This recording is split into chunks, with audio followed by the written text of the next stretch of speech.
माई सचियां जोता वाली माता तेरी सदा ही जय। ऋषि जी ने सुंदर कथा सुनाई। महालक्ष्मी ने किस प्रकार से पृथ्वी की लाज बचाई, महिषासुर की बलशाली सेना को किस तरह से विध्वंस किया। महिषासुर ने इंद्र जी का आसन छीन लिया था और दुखी देवता विनती करने लगे। ब्रह्मा जी के पास में गए, ब्रह्मा जी शंकर जी के पास में गए और फिर सब मिलकर विष्णु जी के पास में गए और विष्णु जी के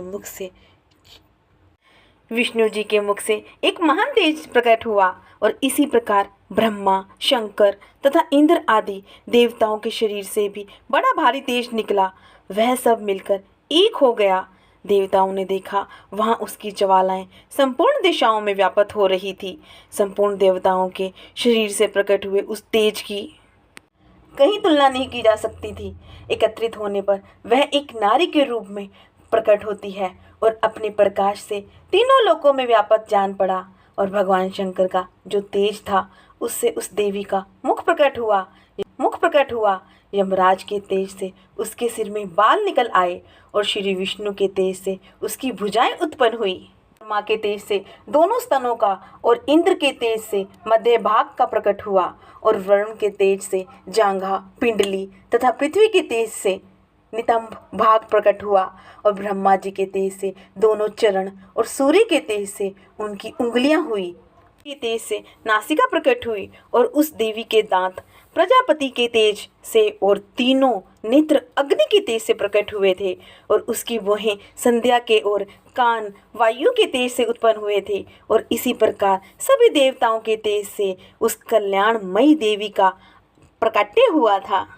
ने दिव्य वस्त्र भेंट किए और साथ ही उन्होंने दिव्य चूड़ामणि, 2 कुंडल, कड़े, उज्ज्वल अर्धचंद्र, सब बाहों के लिए कियूर, दोनों चरणों के लिए निर्मल नुपुर, गले की सुंदर हसली और सब उंगलियों में पहनने के लिए रत्नों की बनी हुई अंगूठियां भी दी थी।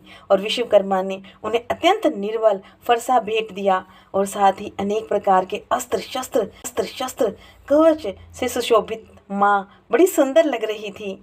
जलधीनी ने उन्हें सुंदर कमल का फूल भेंट किया। हिमालय ने सवारी के लिए सिंह तथा भांति भांति के रत्न समर्पित किए और कुबेर ने मधु से भरा हुआ पान पत्र दिया तथा संपूर्ण नागों के राज शेष ने जो इस पृथ्वी को धारण करते हैं उन्हें बहुमूल्य मणियों से विशोभित किया और भेंट दी। और इसी प्रकार अन्य देवताओं ने भी आभूषण, अस्त्र शस्त्र देकर देवी का सम्मान किया।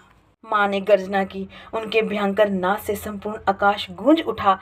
देवी का वह अत्यंत उच्च स्वर किया हुआ सिंहनाद कहीं समा न सका। आकाश उसके सामने लघु प्रतीत होने लगा और उससे बड़े जोर की प्रतिध्वनि हुई और जिससे संपूर्ण विश्व में हलचल मच गई। समुद्र कांप उठे, पृथ्वी डोलने लगी और समस्त पर्वत हिलने लगे। और उस समय देवताओं ने अत्यंत प्रसन्नता के साथ सिंह विहानी भवानी से कहा, हे देवी, तुम्हारी जय हो। महिषासुर ने बड़े क्रोध में आकर कहा, आह, ये क्या हो रहा है। और फिर वह संपूर्ण असुरों से घिरकर उस सिंहनाद की ओर लक्ष्य करके दौड़ा और आगे पहुंचकर उसने देवी को देखा जो अपनी प्रभा से लोकों को प्रकाशित कर रही थी और उसके चरणों के भार से पृथ्वी दबी जा रही थी। माथे के मुकुट से आकाश में रेखा सी खींच रही थी तथा वह अपने धनुष की टंकार से 7 पाताल लोकों शुद्ध किए देती थी। और देवी अपनी हजारों भुजाओं से संपूर्ण दिशाओं को आच्छादित करके खड़ी थी। प्रकार के अस्त्र शस्त्रों के प्रहार से संपूर्ण दिशाएं उदासित होने लगी। और महिषासुर का सेना नायक था और वह देवी के साथ युद्ध करने लगा। अन्य दैत्यों ने भी देवी के साथ में युद्ध किया, 60,000 रथियों के साथ आकर युद्ध किया। और फिर वह 80 लोमा नाम का महादैत्य 5 करोड़ रथी सैनिकों सहित युद्ध में आ डटा। कुछ दूसरे दैत्यों ने खड़ग प्रहार करके देवी को मार डालने का उद्योग किया और देवी ने भी क्रोध में भरकर खेल खेल में ही अपने अस्त्र शस्त्रों की वर्षा करके दैत्यों व समस्त डटा। कुछ दूसरे दैत्यों ने खड़ग प्रहार करके देवी को मार डालने का उद्योग किया और देवी ने भी क्रोध में भरकर खेल खेल में ही अपने अस्त्र शस्त्रों की वर्षा करके दैत्यों वे समस्त अस्त्र शस्त्र काट डाले और उनका रंच मात्र भी चिन्ह नहीं था। देवता और ऋषि उनकी स्तुति करते थे और वे भगवती परमेश्वरी दैत्यों के शरीरों पर अस्त्र शस्त्रों की वर्षा करती रही। देवी का वाहन सिंह भी क्रोध में भरकर गर्दन के बालों को हिलाता हुआ असुरों की सेना में इस प्रकार विचरने लगा मानो वनों में दावानल फैल रहा हो। और रणभूमि में दैत्यों के साथ युद्ध करती हुई अंबिका देवी की शक्ति से हजारों गणों के रूप में प्रकट हो गए और असुरों का सामना करने लगे। देवी की शक्ति से बड़े हुए वे गण असुरों का नाश करते हुए नगाड़ा और शंख आदि बजाने लगे। देवी ने त्रिशूल से, गदा से, शक्ति की वर्षा से और खड़ग आदि से सैकड़ों महादैत्यों का संहार कर डाला और कितने ही घंटों में भयंकर नाद से मूर्छित करके मार गिराया और बहुत दैत्यों को पांच से बांधकर धरती पर घसीटा और कितने ही दैत्य उनकी तीखी तलवार की मार से दो दो टुकड़ों हो गए और कितने ही गदा की चोट से घायल हो धरती पर सो गए।